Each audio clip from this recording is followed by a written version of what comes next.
The French farmers are dumping manure onto government buildings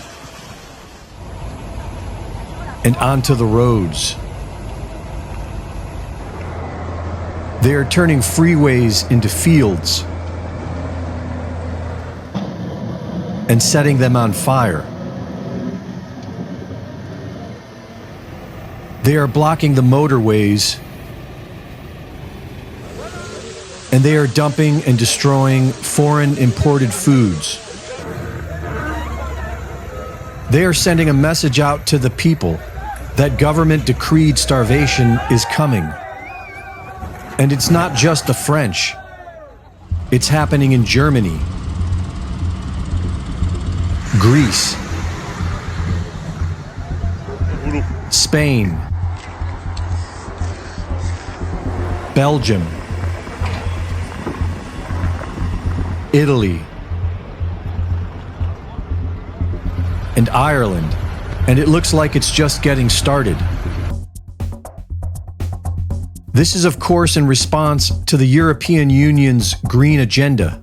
The EU is imposing extreme regulations on farmers, which are forcing them out of business. Globalist media is spreading propaganda that farming is bad for the environment. And domestic terrorists in America are setting fire to farms.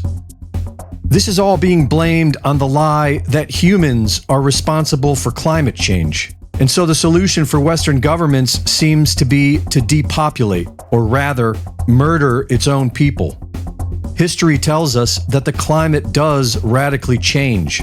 Examples such as the Younger Dryas Ice Age that occurred 12,000 years ago shows us that these things do happen, and the current level of earthquake activity and volcanic eruptions could be an indicator that the climate is radically changing again.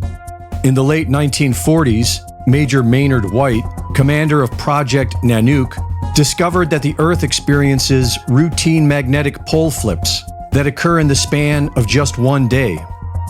But this information was suppressed from the public and was directly followed by the birth of the United Nations global warming propaganda campaign. Western governments adopted the man-made global warming cover story, but this does not seem to be the case in the East. In Russia, talk of a pole shift is openly being discussed.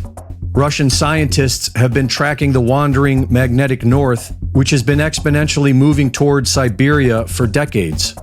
And even state-run media RIA News has been reporting that the north and south magnetic poles have repeatedly changed places, and that it could happen again at any moment.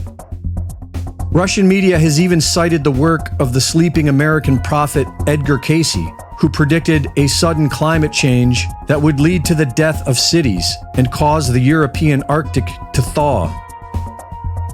The Russian Federation seems to be preparing for this pole shift. Massive infrastructure is being developed in the Eurasian Arctic, and Russian bases in Antarctica are being drastically restored. The farmers in Russia are not being attacked. They are being given extra subsidies by the government and encouraged to expand. These contrasting agendas between the East and the West could explain the current conflicts. If the poles are expected to flip, then it would explain just about all the madness that is happening today. And the plan of the Western governments appears to be to cull the population and weather the storm underground. Greg Reese reporting.